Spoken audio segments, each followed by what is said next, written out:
عبدالحسین صاحب قاسمی، میں جامعہ تحفیظ القرآن و امینہ ہارون جامعہ کے اندر ایک عرصہ دراز سے خدمت درس و تعلیم درس و تدریس میں خدمات انجام دے رہے ہیں نا۔ اور باقی ہمارے پاس ابھی مولانا عبدالحسین صاحب جامعی اور ان کی ٹیم تحفظ ائمہ مساجد کے سلسلے میں اپنا نظریات کو پیش کیا۔ الحمدللہ اللہ تعالیٰ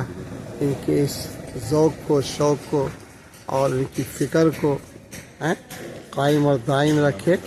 اور تمام سے درخواست بھی ہے کہ آپ ائمہ مساجد کے لیے جو کر سکتے ہیں وہ بھی کریں، اور مزید یہ ہے کہ بلا عذر شرعی جو ائمہ کے اوپر ظلم و زیادتی ہوتا ہے موجودہ وقت میں، اس کے سلسلے میں یہ حضرات فکر کیے ہوئے ہیں۔ مجھے امید ہے کہ آپ ان کا ہر اعتبار سے تعاون و امداد فرمائیں گے۔